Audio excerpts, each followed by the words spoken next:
અમદાવાદના ખોખરા વોર્ડમાં મહેશ્વરી નગર, આરતી નગર અને ગાયત્રી નગરમાં અયોધ્યામાં રામલલાની પ્રાણ પ્રતિષ્ઠાને જીવંત દર્શાવવા માટે ઉત્સવ ઉજવાયો. એલઈડી સ્ક્રીન પર લાઈવ પ્રસારણ જોવા મોટી સંખ્યામાં શ્રમજીવી લોકો બેઠા જોવા મળ્યા. મહેશ્વરી નગરમાં જય શ્રી રામની રંગોળી પૂરીને જય શ્રી રામની પ્રતિમા પાસે 11 કિલોની ચાંદીની ગદા પણ મૂકવામાં આવી. રામ ભક્ત હનુમાનના જીવંત પાત્રએ આબેહૂબ હાજર રહી સૌ કોઈને જય શ્રી રામ નાદ લગાવી શ્રદ્ધાળુઓને મંત્રમુગ્ધ કર્યા હતા. કાર્યક્રમ સ્થળ પર અશ્વ લાવીને આ રામ મંદિરનો સફળ યજ્ઞને દેશવાસીઓ સાથે હાટકેશ્વરના શ્રદ્ધાળુઓએ વધાવી લીધો હતો. 151 કિલો બુંદી ગાંઠિયાનો પ્રસાદનું પણ હજારો શ્રદ્ધાળુઓ સાથે રામ ભક્તોને વિતરણ કરવામાં આવ્યું. અમરાઈવાડીના ધારાસભ્ય ડોક્ટર હસમુખ પટેલ વિશેષ હાજર રહીને આ જીવંત પ્રસારણ નિહાળ્યું હતું અને રામ ભક્તો સાથે જય શ્રી રામના જય ઘોષ કરી અશ્વ સાથે શોભાયાત્રામાં જોડાયા હતા. સંજીવ રાજપૂત, અમદાવાદ.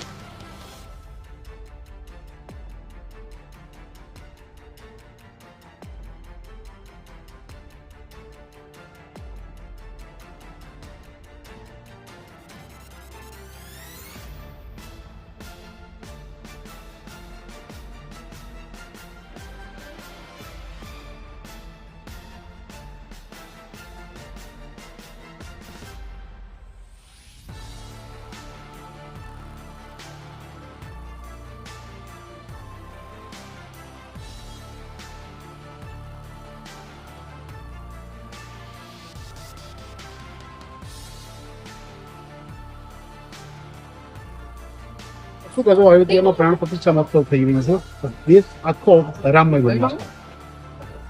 લગભગ 500-550 વર્ષ પછી આ સરસ મજાનો ભારત વર્ષ માટે અવસર આવ્યો છે કે જે આમ ગણીએ તો મહાદિવાળીનું પર્વ ગણાય, કે જે આટલા વર્ષોની પ્રતીક્ષા પછી આ અવસર આપણને મળ્યો છે. અને એમાં નિમિત્ત આપણે સૌ અને આપણા માનનીય વડાપ્રધાન નરેન્દ્ર મોદી સાહેબ બન્યા છે. એ નિમિત્તે ચાલો આપણે બધા સાથે આખું ભારત વર્ષ, હું તો કહું છું કે દુનિયાના બધા દેશો સાથે મળીને રામમય બનીને દિવાળી જેવો માહોલ બનાવીએ.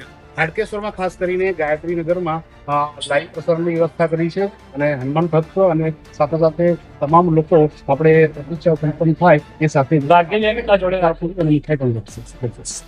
એક ઘણું સરસ આયોજન કર્યું છે. હાટકેશ્વર સ્મશાન ગૃહની બરોબર પાછળના ભાગની અંદર સરસ મજાનું એક એલઈડી પ્રોગ્રામ સાથે લાઈવ પ્રસારણ સાથે તમે જુઓ તો અત્યારે ઘણી બધી મોટી સંખ્યામાં લોકો હાજર રહ્યા છે અને અત્યારે આ પ્રાણ પ્રતિષ્ઠા મહોત્સવનો આનંદ માણી રહ્યા છે. નામ અને પરિચય આપો. મારું નામ સોનાભાઈ કરશન પરમાર, રહું મહેશ્વરી નગર. આજે રામનો પ્રાણ પ્રતિષ્ઠાનો મોટો ઉત્સવ છે જે 550 વર્ષથી આપણે વાર જોઈને બેસી રહ્યા હતા. એનું આજે ભવ્ય દિવાળી જેવો માહોલ ભારતની અંદર થઈ રહ્યો છે ઘેર ઘેર. એવી રીતે અમે બી મહેશ્વરીમાં અમારા અમિતભાઈએ રાખ્યું છે ખાવાનું. અમારા ત્રણેય ભાઈઓએ ભંડારો રાખેલો છે તથા આ ફિલ્મ દુનિયાનું બતાવવાનું તથા રામની રોશની બતાવવાની છે અને અમારી સોસાયટીમાં મહાપ્રસાદ વેચવાનો છે. એ અમારા ખર્ચેથી અમે એમાં રામના આધારથી અમે એ કરીએ છીએ અને ઘણું રામના આવાજનો અમે બહુ માન રાખીએ છીએ. બોલો જય રામ. મારું નામ જીલાબેન સનાભાઈ પરમાર છે. આજે અયોધ્યામાં પ્રાણ પ્રતિષ્ઠા હોવાથી અમે અમારી સોસાયટીમાં ખૂબ જ રોશની કરેલ છે અને ગાયત્રી મહેશ્વરીના બધા માણસો ભેગા થઈ અને મહાપ્રસાદનું આયોજન કરેલ છે અને બધા મળીને અમે બધા મળીને અમે આવો મોટો ઉત્સવ કર્યો છે અને બધાને પ્રસાદીનો લાભ આપવાનો છે અને જય શ્રી રામ.